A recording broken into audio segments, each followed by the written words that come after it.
KMOV, News 4 is covering breaking news.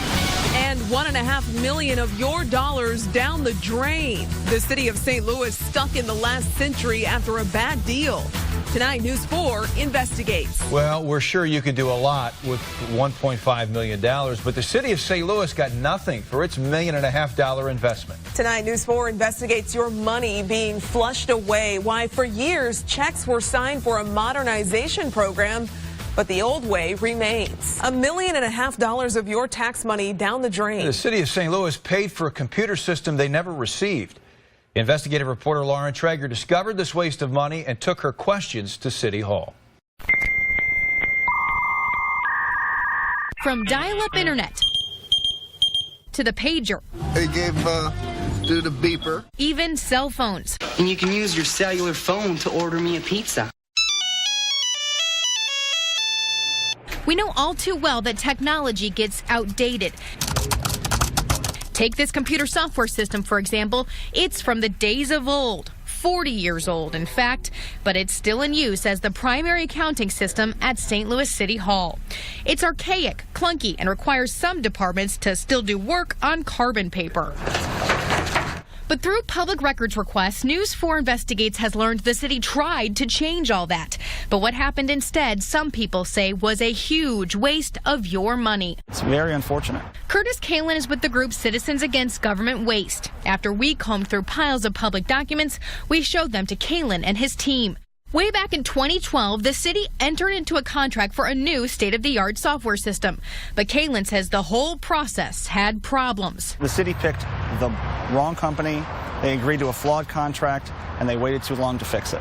He points to the fine print. The contract stated the company New World would get their money after they delivered the software program or 365 days after the effective date of the contract, whichever occurred first. That means the company got their money, but didn't have to deliver the product. That's lunacy on its face. And again, no person, company, city should ever agree to a contract that flawed. 3 years later, the company was bought out by another one. They got paid too, and still the city got nothing. All tallied up, taxpayers shelled out $1.5 million. But did the city get the software? No. Taxpayers should demand better. We wanted to talk to Comptroller Darlene Green since she signed the contract and is the city's chief fiscal officer. The office instead provided Deputy Comptroller Bev Fitzsimmons, who says she wasn't in charge of the contract process from the beginning. Would you consider the $1.5 million a waste? No, not 100%. Fitzsimmons says they gained some knowledge. The contract language, she says, was standard at the time.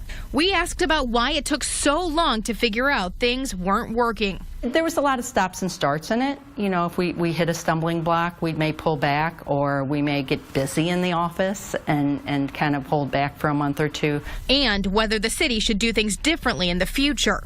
Hindsight's easy. You know, it's obviously, you know, you would learn, you know. Fitzsimmons notes the city was on track to spend another $1 million with Tyler Technologies and potentially more.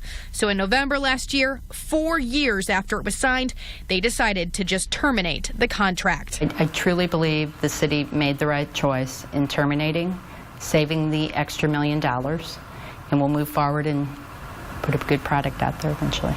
And there was no way to kind of say, hey, guys, you know, you didn't give us what you promised. Can we have our money back? We looked at our options. But Kalin says it never should have gotten this far in the first place.